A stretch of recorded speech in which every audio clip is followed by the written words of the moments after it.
청사초롱 불빛에 의지해 궁궐한 구석구석을 누비는 창덕궁 달빛 기행입니다. 어둠이 깔린 고궁의 모습, 낮과는 다른 묘한 운치가 있죠. 지난 10년간 많은 이들을 시간여행으로 이끌었던 이 달빛 기행이 올봄 단 하루만 진행되고 멈춰섰습니다. 좀처럼 가라앉을 줄 모르는 수도권 내 코로나19 확산 때문입니다.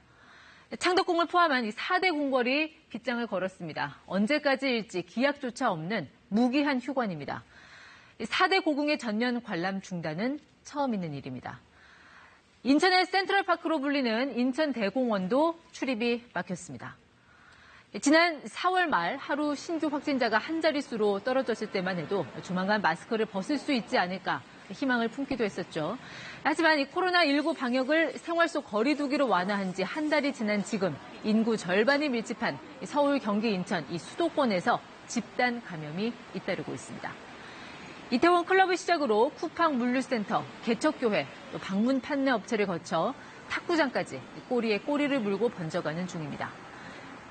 확진자 증가도 문제지만 지금 방역당국을 가장 곤혹스럽게 하는 건 감염 경로를 알 수 없는 이른바 깜깜이 환자들입니다. 평소 이 담담한 말투에 정은경 본부장조차 가장 싫어하는 말이 깜깜이라며 최근에 고충을 애둘러 내비쳤습니다. 들어보시죠.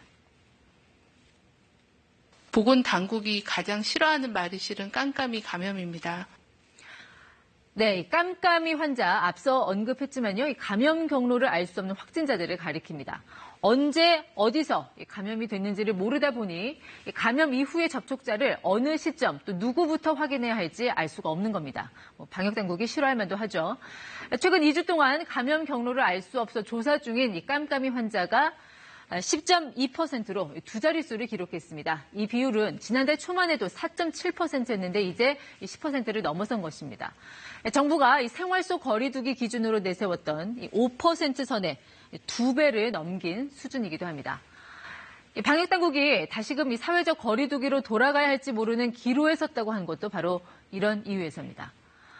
특히 이들 깜깜이 환자의 80% 이상은 수도권에 몰려 있습니다. 구체적인 사례로 살펴볼까요? 서울 관악구의 방문 판매 업체 리치웨이의 집단 감염은 명성하우징, NBS 파트너스, 프린서플 어학원 등으로 마구 뻗어가면서 이제 환자 수가 169명에 이릅니다. 110명이 확진 판정을 받은 수도권 개척교회, 그리고 19명으로 환자가 불어난 서울 성심 네이케어 센터. 이들 모두의 공통점은 바로 감염이 어떻게 시작됐는지를 아직도 모른다는 점입니다.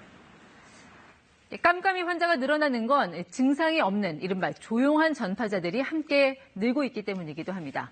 방역당국이 많게는 50%까지로 추정하는 이 무증상 감염자들이 전파 경로에 곳곳에 끼어 있어서 추적이 아예 불가능한 경우가 많기 때문입니다. 여기에 코로나19의 특성도 한몫을 합니다. 정은경 본부장은 코로나19 잠복기가 4일 정도로 짧고 또 한 환자로부터 다른 환자가 발생하기까지의 기간이 한 3일 정도 굉장히 짧다면서 이 안에 확진자를 찾아서 격리를 시키지 못하면 이미 2차, 3차 전파가 일어나는 것이라고 설명했습니다. 다시 말해 이 잠복기가 짧아서 추가 감염자를 찾기도 전에 2차, 3차 전파가 이루어지는 코로나19의 특성으로 감염 연쇄고리가 쉽게 끊어지지 않고 있다는 것입니다. 이 연계고리를 끊지 못하면 한 달 뒤 대규모 유행 가능성을 배제할 수 없다는 전문가들 예측도 나오고 있습니다. 수도권의 환자들이 다른 지역으로 넘어갈 거고 이게 이제 점점 확산돼서 규모가 커지면 의료기관에서의 부담도 굉장히 커질 거고요. 우선 급한 건 이 수도권발 집단 감염이 다른 지역으로 확산하지 않도록 차단하는 것입니다. 이미 이 수도권에 강화된 방역 조치 연장이라는 카드를 쓴 정부는 사회적 거리 두기로 돌아가는 걸 제외하고 쓸 수 있는 모든 대책을 검토 중입니다. 신규 확진 환자 발생 추이가 한 자릿수로 줄어들 때까지 현재의 강화된 수도권 방역 관리 체계를 무기한 연장하고 사회적 거리 두기로 돌아가야 한다는 전문가들도 또 기다려보자는 정부도 한 목소리로 얘기하는 게 있습니다. 어디서 뭘 하든 일단 방역 수칙을 지키는 게 가장 중요하다는 것입니다. 손 씻기, 마스크 쓰기, 거리 두기, 우리도 모르는 사이에 긴장이 풀렸다면 다시 고삐를 줘야 할 때가 아닐까 싶습니다. 친절한 뉴스였습니다.